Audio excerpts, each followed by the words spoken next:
जैसा कि आप जानते हैं, लोकसभा चुनाव 2024 की घोषणा कभी भी चुनाव आयोग कर सकता है।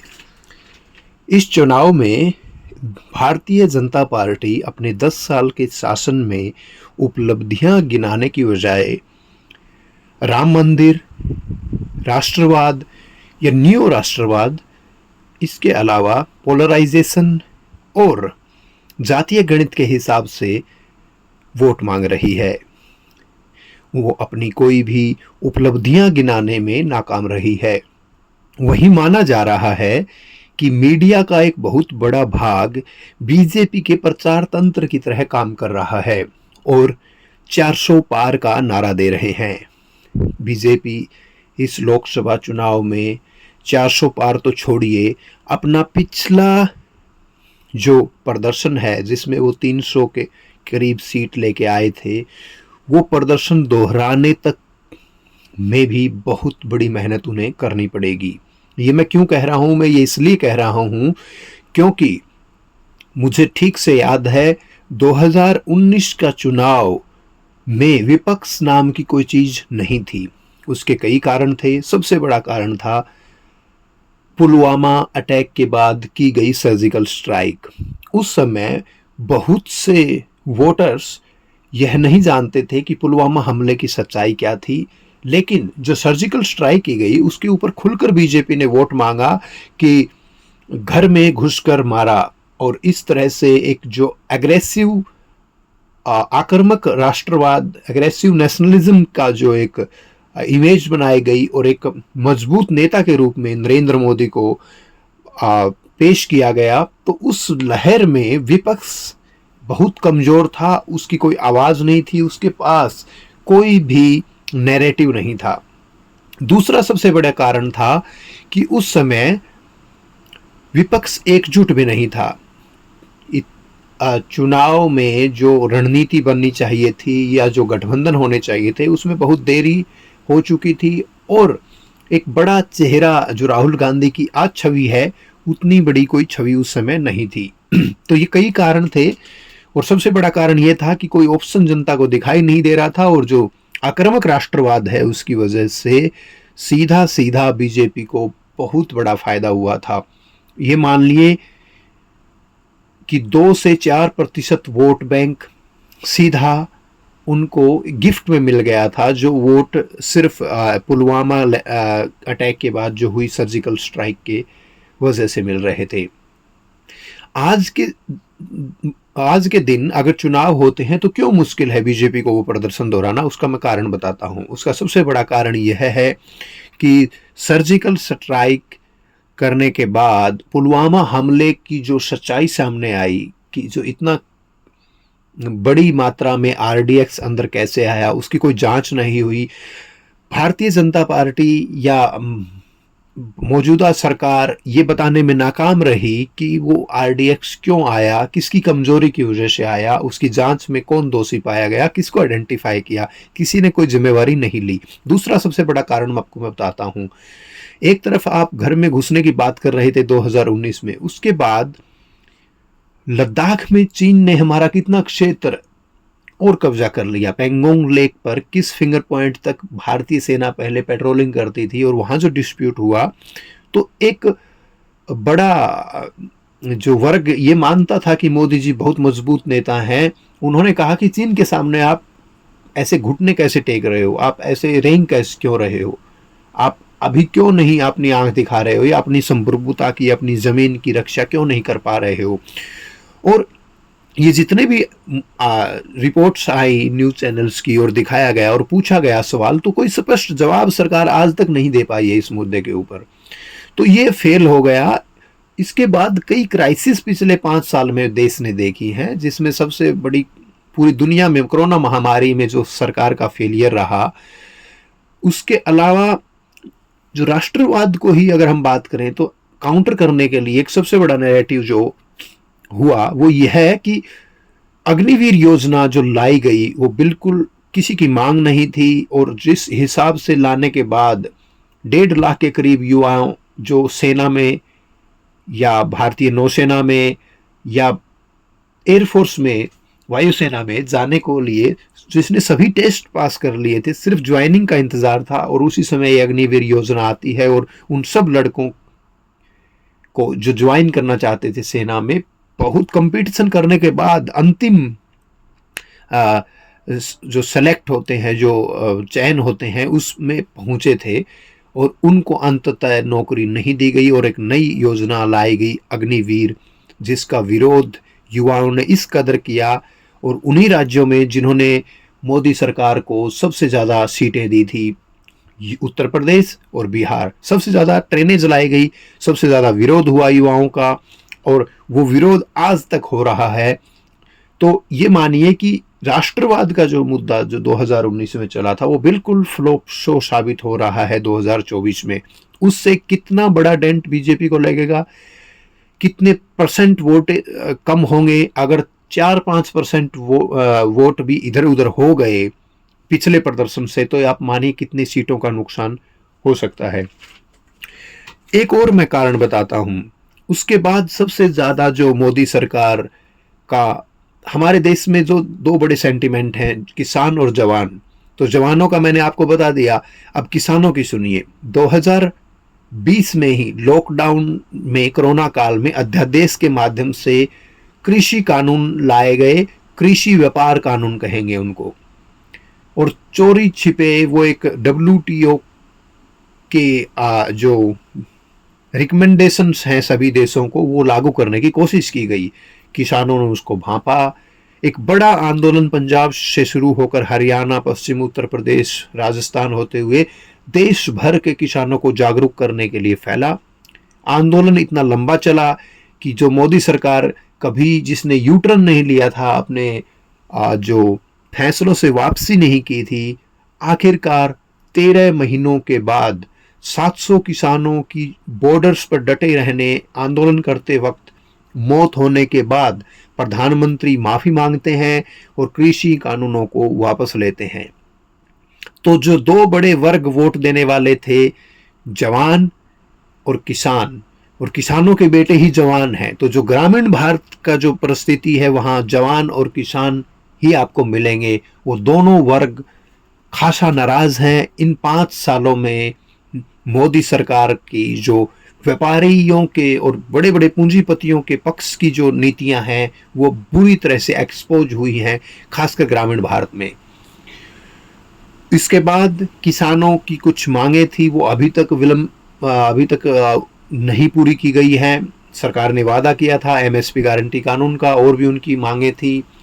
और किसानों के ऊपर एक नेता बीजेपी का, जो उसका बेटा जो मंत्री है इस समय केंद्र में, और उनका बेटा अपनी गाड़ी चढ़ा देता है, कुचल देता है किसानों को, और वो मंत्री बरकरार रहते हैं।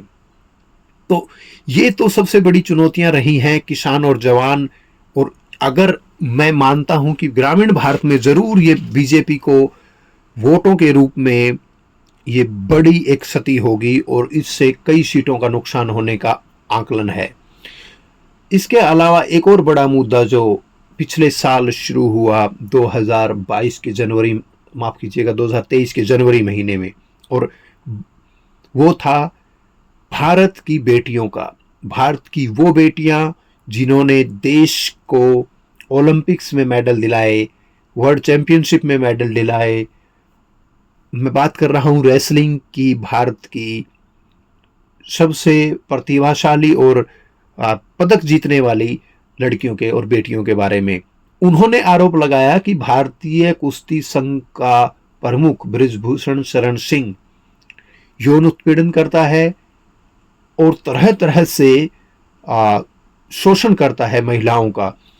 तो ये जो बात धीरे धीरे फैली, उन्होंने प्रोटेस्ट शुरू किया दिल्ली में, उसको दबाने की कोशिश की, समझौता करने की कोशिश की, धमकाने की कोशिश की। तो धीरे धीरे वो आंदोलन बड़ा खड़ा हुआ। इसके बाद सरकार ने उस चीज़ को माना। खेल मंत्री ने खुद उनको धरना खत्म करवा के बोला कि हम इस पे कार्रवाई करेंगे, जांच करेंगे। कुछ नहीं हुआ, दोबारा आंदोलन हुआ, और अभी तक बृजभूषण शरण सिंह, जो कि पोक्सो एक्ट जिस पे लगा हुआ था नाबालिग के साथ छेड़खानी का, वो भी बाहर घूम रहा है, आज तक सलाखों के पीछे नहीं गया है।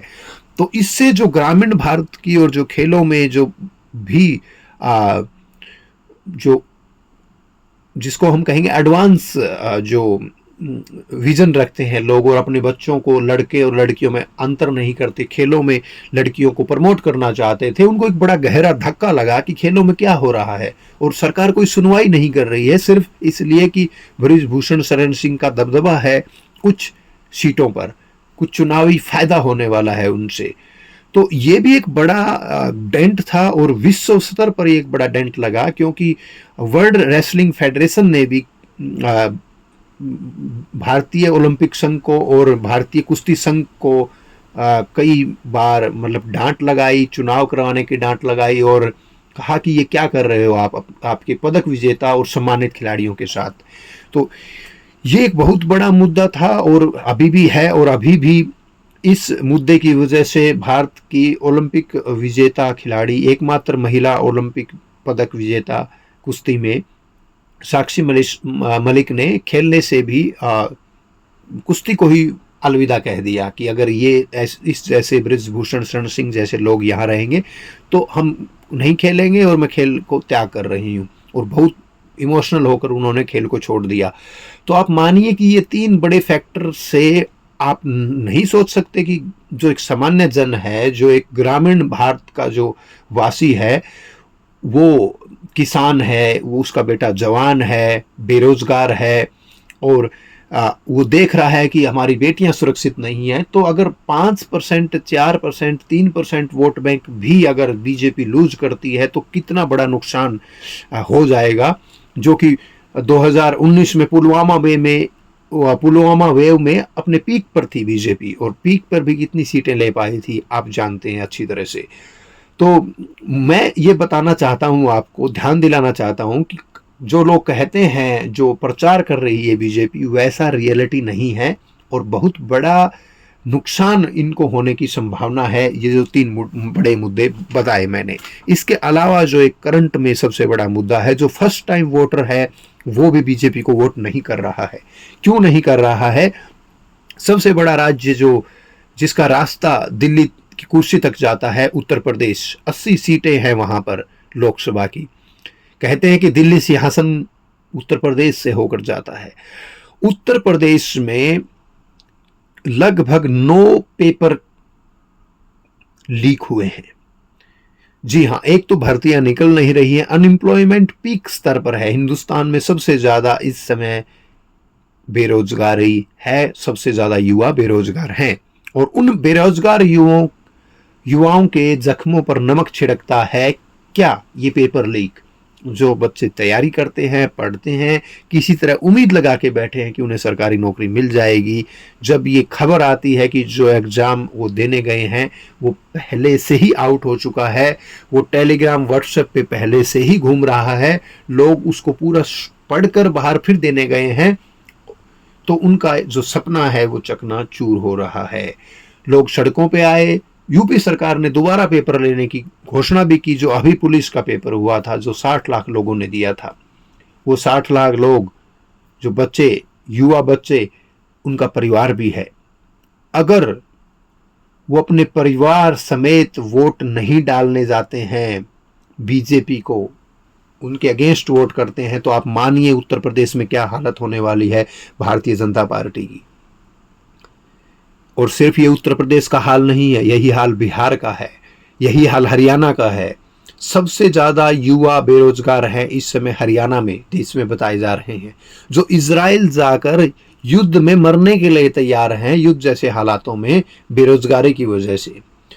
सबसे बड़ा कारण था कि इन्हीं राज्यों में से लोग सेनाओं में जाते थे। अग्निवीर आने के बाद सेना की तरफ से एकदम बच्चों का मोह भंग हो गया, और वो जो उम्मीद थी सेना में, जो एक वॉलंटियरिंग, हर गांव से लोग दौड़ते लगाते थे, पढ़ाई करते थे, सेना के जो टेस्ट होते हैं उनकी, तो उनको बड़ा धक्का लगा। और सबसे ज़्यादा बेरोजगार जो यूथ है, जो फर्स्ट टाइम वोट करेगा, जो पिछले 5 साल में ही उन जिनका वोट बना है 18+ जो हुए हैं, तो वो भी बड़ा चोट दे सकते हैं बीजेपी को। और ये बात आप देखिए, अगर फ्री एंड फेयर इलेक्शन होते हैं तो नतीजे आपको चौंका सकते हैं। जो मेन स्ट्रीम मीडिया आपको दिखा रहा है वो पूर्ण सत्य नहीं है। आप इन आंकड़ों को देखेंगे, देहात में कहीं भी जाएंगे, आप बात करेंगे लोगों से, तो कोई भी सुखी नहीं है। इसके अलावा एक और जो बड़ी बात मैं करना चाहूँगा, इकोनॉमी की उतनी समझ हमें न होते हुए भी अगर हम साधारण भाषा में सोचें तो जो कोरोना महामारी आई तो सब लोगों को तो नुकसान हुआ, छोटे दुकानदार को नुकसान हुआ, व्यापारियों का नुकसान हुआ, हर घर में जो काम कर रहे थे वो घर में बैठ के, नौकरियां छूट गई लोगों की, सब घाटे में गए। लेकिन कुछ पूंजीपति थे देश के जिनको लाखों करोड़ों का फायदा हुआ, जिनकी संपत्ति दुगनी रफ्तार से बढ़ने लगी, 3 गुना 4 गुना रफ्तार से बढ़ने लगी। कोरोना के पहले जिस रफ्तार से बढ़ती थी उससे कई गुना रफ्तार से उनकी संपत्ति कोरोना के बाद बढ़ने लग गई। तो ये जो गैप है, ये जो खाई है, जो एक गरीब छोटे दुकानदार, जो लघु उद्योग हैं, छोटे व्यापारी हैं, उनके जेब का पैसा जो कुछ दोस्तों की जेब में जा रहा है, लोग इतने ज़्यादा बेवकूफ़ नहीं हैं। जनता को आप पागल समझ नहीं सकते, हर बार काठ की हांडी को नहीं चढ़ा सकते। वो जानते हैं कि उनकी जो कमाई है, जो उनकी अर्निंग्स हैं, जो उनकी आय है वो कम हुई है, और वो जो आय कम हुई है तो सिर्फ राम के नाम पर या राष्ट्रवाद के नाम पर या हिंदुइज्म के नाम पर पेट नहीं भरता है या घर नहीं चलता है। महंगाई बढ़ी है, आमदनी कम हुई है, लेकिन कुछ पूंजीपति दोस्तों की आय बहुत ज़्यादा बढ़ी है। तो ये भी एक फैक्टर है जो खासकर छोटे शहरों और ग्रामीण भारत में बहुत बड़ा एक नोटिस किया जा रहा है, चर्चा का विषय है कि क्यों इतनी महंगाई है, घर खर्च चलाना मुश्किल क्यों हो गया है, डीजल और पेट्रोल की कीमत इतनी महंगी होने की वजह से आम सफ़र करना, यात्रा करनी इतनी महंगी क्यों हो गई है, इनकम है नहीं, हर चीज़ में महंगाई है। तो आप ये मत सोचिए कि इतना आसानी से बीजेपी की ये नाव पार होने वाली है 2024 में, जैसा मीडिया प्रोजेक्ट कर रहा है या बीजेपी का IT सेल प्रोजेक्ट कर रहा है। इसके पार्ट 2 में हम बात करेंगे चुनावी विश्लेषण के, और 2024 का जो रण है वो कितना टफ है बीजेपी के, उसमें हम इन विषयों पर और विस्तार से बात करेंगे और उन पहलुओं को छूने की कोशिश करेंगे जो अभी तक हम डिस्कस नहीं कर पाए, क्योंकि अगर हम इसी वीडियो में डिस्कस करेंगे तो ये वीडियो बहुत लंबा हो जाएगा। तो इसका पार्ट 2 जल्द ही हम आपको और विश्लेषण के साथ और अच्छे से समझाने की कोशिश करेंगे, सभी पहलू आपके समक्ष रखेंगे कि क्यों बीजेपी के लिए ये करो या मरो जैसी स्थिति है, और जितना आसान मीडिया दिखा रहा है इस चुनाव को उतना आसान ये चुनाव है नहीं। जुड़े रहे चैनल के साथ। भारतीय ब्रॉडकास्टिंग चैनल एक हिंदी समाचार चैनल है जो जनता के सरोकार से जुड़े हुए मुद्दे आप तक लेके आता है। तो जुड़े रहिए। अगर वीडियो अच्छी लगी तो लाइक और शेयर कीजिए, और कमेंट के माध्यम से आप बताइए कि आप जब वोट करने जाएंगे तो कौन से मुद्दे आप ध्यान में रखेंगे और उनको देखकर ही वोट करेंगे। नमस्कार।